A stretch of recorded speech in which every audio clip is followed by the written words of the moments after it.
Hi మా, మీకు already morning post పెట్టాం కదండి జిఎస్టీ గురించి మాట్లాడదామని. ఎందుకంటే ఎస్టర్డే July 1 మన ఇండియాలో 2017లో ఫస్ట్ జిఎస్టీ ఇంప్లిమెంట్ చేశారు. సో ఆ డేట్ స్పెషాలిటీ ఉందన్నమాట. July 1, 2017 ఇంప్లిమెంట్ చేశారు. సో మనకి ఇది ఎగ్జామ్ పాయింట్ ఆఫ్ చాలా డిస్కస్ చేసుకోవచ్చు. సో నేను ఇప్పుడు 3 పాయింట్ ఆఫ్ ఎగ్జామ్ డిస్కస్ చేస్తాను. ఒకటి వచ్చేసి హిస్టరీ, సెకండ్ వచ్చేసి కౌన్సిల్, రెండు వచ్చేసి స్లాబ్స్. సో హిస్టరీ తీసుకుంటే మనకు 2000 నుంచి స్టార్ట్ అయ్యి 2017లో ఇంప్లిమెంట్ స్టార్ట్ జరిగింది అన్న. సో మనం హిస్టరీగా ఈరోజు చెక్ చేసుకుంటూ పోతే 2000లో ఇక్కడ ఏం జరిగిందంటే జస్ట్ టాక్సేషన్ మీద ఒక కమిటీని అపాయింట్ చేశారు. ఈ కమిటీ హెడ్ వచ్చేసి ఆసిమ్ దాస్ గుప్తా.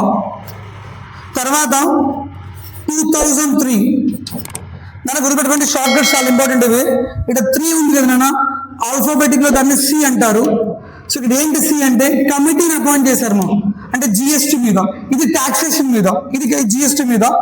ఈ కమిటీ హెడ్ వచ్చేసి విజయ్ కేల్కర్ కమిటీ అంటారు దీన్ని. సో 2004 మనకు డి అనే లెటర్ వస్తుంది మా, ఆల్ఫాబెటిక్లో డి వస్తుంది. డి అంటే జిఎస్టీ ఇంప్లిమెంట్ డిక్లేర్ చేశారు మా, జిఎస్టీ చేయాలని చెప్పేసి.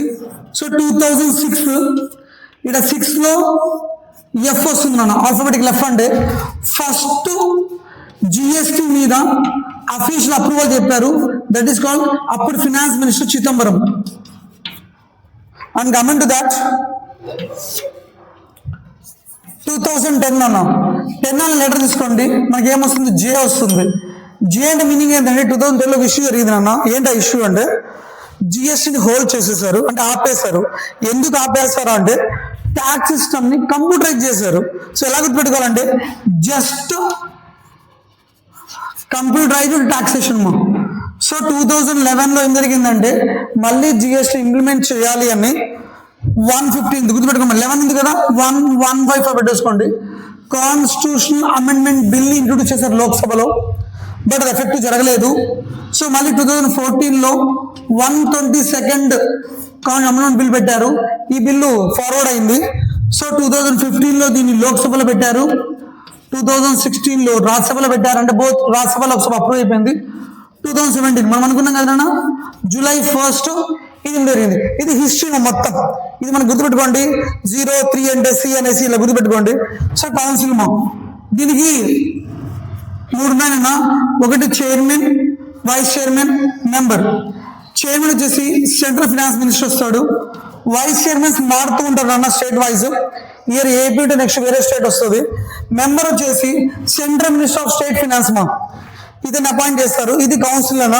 అంటే స్లాబ్స్ మనకు జనరల్ 5 స్లాబ్స్ ఉన్నాయమ్మా. ఒకటి 0 స్లాబ్, 50%, 12%, 18% అండ్ 28%. ఇవి వేరే స్లాబ్స్ అన్న. ఈ స్లాబ్స్ బేస్ చేసుకొని మన ఇండియాలో ఈ జిఎస్టీ చార్జెస్ ఇంక్రీజ్ చేస్తున్నారు. మళ్ళీ మర్చిపోవద్దు, జిఎస్టీ ఇండైరెక్ట్ ట్యాక్స్ అన్న, ఇది డైరెక్ట్ ట్యాక్స్ కాదు. సో దీస్ ఆర్ వేరే స్లాబ్స్ అన్న. ఇది మనకు ఓవరాల్ వ్యూ అన్న జిఎస్టీ గురించి. థ్యాంక్ యూ మా.